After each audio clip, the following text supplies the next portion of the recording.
Sekarang saya tanya, kenapa orang Kristen menyebut bahwa Allah dengan firman-Nya itu kekal? Sekarang saya tanya sama kamu. Kamu percaya bahwa firman Allah itu kekal apa tidak? Orang Muslim ini, percaya Pak. Karena apa? Kami ahli sunnah wal jamaah percaya. Man qala innal Qur'an makhluk fahuwa kafir. Barang siapa yang mengatakan Al-Quran itu diciptakan, maka dia adalah kafir. Yang dimaksud Quran ini apanya? Kertasnya itu, huruf Arabnya itu atau apa? Kalau kertasnya jelas itu dari pabrik kertas, itu enggak kekal pasti kan? Itu pasti diciptakan dong, itu dari kayu tuli kok asalnya. Kalau yang kamu maksud bukan ciptaan itu adalah huruf Arabnya, itu mengalami perkembangan. Pada zaman Nabi Muhammad, pada zaman Sayyidina Utsman, belum ada yang namanya sakal harakat. Ya? Karena huruf Arab, bahasa Arab itu diambil dari satu jidir. Jidir itu kalau bahasa Ibrani sores. Akar kata biasanya terdiri dari 3, misalnya salum, shin, lamit, mim. Bahasa Arabnya shin, lam, mim. Makanya shalom alaikum, bahasa Arabnya assalamu alaikum. Yaitu satu akar kata, shalom, salam, slomo, bahasa Aramaik gitu loh. Nah, zaman itu orang bisa membedakan. Apakah ini pecahan-pecahannya menjadi salam, taslim, muslim, muslimin. Itu bisa pecahan-pecahannya itu ada. Di Quran dulu nggak ada titik-titik diakritik yang membedakan ya, nun, ba, itu belum ada. Makanya misalnya orang mengucapkan di dalam surat Al-Baqarah itu wa mallahu bighafilin amma ya'malun. Itu dibaca oleh qori namanya Hafiz dari Asyim, Kalat dari Asyim. Tapi bacaan lain yang di Maroko yaitu waris dari Nafi membaca bukan tak lamun tapi ya lamun wa mallahu bighafilin amma ya malun. Bukan tak malun tapi ya malun. Bukan apa yang kalian kerjakan tapi apa yang mereka kerjakan. Karena apa? Titik-titik diakritik itu belum muncul waktu itu. Sesuatu yang berkembang itu berarti baru. Oh, yang dimaksud bukan itu, Pak. Lalu apanya? Yang dimaksud bukan ciptaan itu firman Allah yang kekal, yang tersimpan di Lauhul Mahfuz. Kalau itu sepakat saya.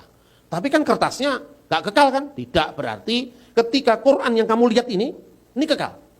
Maknanya kekal, Pak. Kertasnya ini. Ya Bapak jangan memisahkan kertasnya dengan maknanya. Iya toh? Nah sekarang pertanyaannya, kalau kertas Quran ini terbakar apakah firman Allah ikut kobong? Enggak, Pak. Begitu juga kalau Yesus mati, firman Allah gak ikut mati. Karena dia yang dibunuh dalam keadaannya sebagai manusia. Kodrat kemanusiaan yang dikenakan oleh sang sabda yang mati. Tapi sabda Allah tidak bisa mati. Gitu loh. Kalau Anda ketemu paralelnya kan mudah sekali. Justru yang lebih bahaya itu sekarang firman Allah itu kekal apa enggak? Kekal, Pak. Firman Allah itu Allah apa bukan?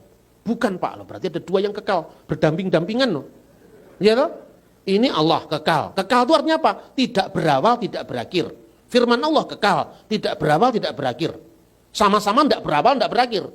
Allah itu sama enggak dengan firmannya? Allah itu, firman itu Allah apa bukan? Bukan, Pak. Berarti anak lorun. Tidak berawal, tidak berakhir. Ulah kok begitu, Pak? Ini cuma pertanyaan kalau di Kristen clear. Firman itu bersama-sama dengan Allah. Firman itu Allah, maka satu. Kan gitu kan? Lah itu fisiknya Yesus sekarang. Lah itu fisiknya Yesus. Yesus yang menjadi manusia. Nah itu kan kemanusiaannya. Sama dengan kamu membedakan firman yang ada di Lauhul Mahfuz dengan firman yang kelihatan. Kan gitu kan? Yesus itu kan nama kemanusiaannya.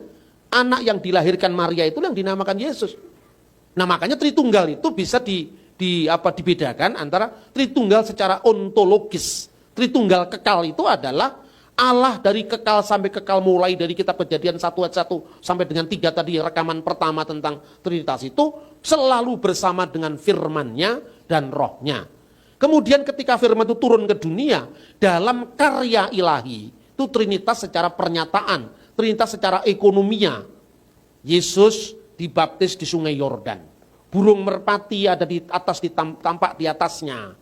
Suara Allah dari surga berkata, engkau anakku yang kukasih. Loh, kalau firman jadi manusia kok masih bersuara, Pak? Kamu bisa membedakan satu bakpao dengan satu Tuhan apa enggak sih, Mas? Ini enggak usah ngomong Kristen Islam, ini orang kejawen lo lebih pinter dari kamu.